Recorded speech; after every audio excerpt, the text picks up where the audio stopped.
हामी यो सिमानाको विषयमा हाम्रो निरन्तर आवाज जे थियो त्यही यथावत नै छ। प्रधानमन्त्रीले जवाफ दिनु भन्न चाहन्छु। तर आज अर्को एउटा विषयवस्तुमा म प्रवेश गर्न चाहन्छु। सम्माननीय सभामुख महोदय, आज सबैलाई साँची राखेर भन्न सक्छु म र भन्छु। हिजो सिंहदरबार भन्दा मान्छेको जीवन ठुलो भन्नेहरू आज मान्छेको जीवनभन्दा नियम ठुलो भन्दैछन्। सम्माननीय सभामुख महोदय, म स्पष्ट रूपमा भन्न चाहन्छु, मान्छेको जीवन समाप्त गर्नेहरू हिजो पनि हत्यारा थिए, आज पनि हत्यारा नै हुन्। मान्छेको हत्या केवल गोली हानेर मात्र हुँदैन। सभामुख महोदय, कुनै नागरिकको बाँच्ने आधार खोसेर उसको रोजीरोटी बन्द गरेर उसलाई निराशा र पीडाको यस्तो अवस्थामा पुर्याउनु कि ऊ आत्महत्या गर्न बाध्य होस्, त्यो गतिविधि पनि गोली हाने सरहको अपराध हो। सम्माननीय सभामुख महोदय, हामीले कहिले सडकमा जथाभावी पार्किङ गर्न पाउनुपर्छ भनेका छौँ? यदि कसैसँग दम र हिम्मत छ भने संसदको रोस्टममा हेरियोस्। सम्माननीय सभामुख महोदय, संसदको रेकर्डमा हेरियोस्। हामीले कहिल्यै पनि जथाभावी सडक पार्किङ गर्न पाउनुपर्छ भनेका छैनौँ।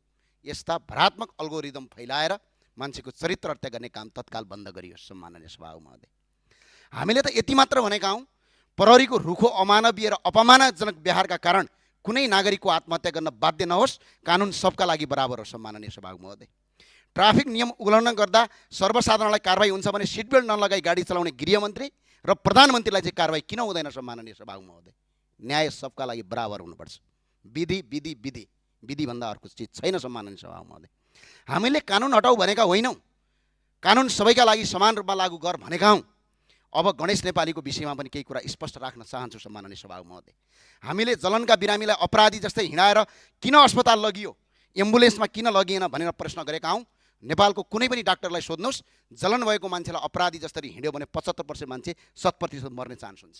आज त्यो व्यवस्था गरियो। सम्माननीय सभामुख महोदय, र गम्भीर जलनका बिरामीलाई वीर अस्पतालमा उपचार गराउने हो कि किर्तिपुरको जलन अस्पतालमा हो? सम्माननीय सभामुख महोदय, यो नेपालीहरूलाई सबैलाई नेपालीहरूलाई तपाईँको लाटा छन् भनेर अल्गोरिदम नफैलाउनुहोस्। किर्तिपुरको अस्पतालमा गर्ने हो, वीर अस्पतालमा होइन। सम्माननीय सभामुख महोदय, समयमै उचित उपचार उपलब्ध गराइएको थियो या थिएन? भारतमा उपचार गर्दा बचाउन सकिने भए सम्भावना यदि थियो भने यदि ऊ बिरामीलाई चाहिँ भारत किन लगिएन? यदि बिरामीको मृत्यु पहिले नै भइसकेको थियो भने रातारात विमानस्थलमा नाटक मञ्चन किन गरियो? सम्माननीय सभामुख महोदय, यो प्रश्नको जवाब राज्यले दिनुपर्छ। यसको उत्तर हामी खोज्छौँ। सम्माननीय सभामुख महोदय, संसार नै मेरा विरुद्धमा लागोस्, तर म सत्य बोल्न छोड्दिनँ। जति साइबर बुलिङ गर्नु छ गर, सक्छौ अझै गर।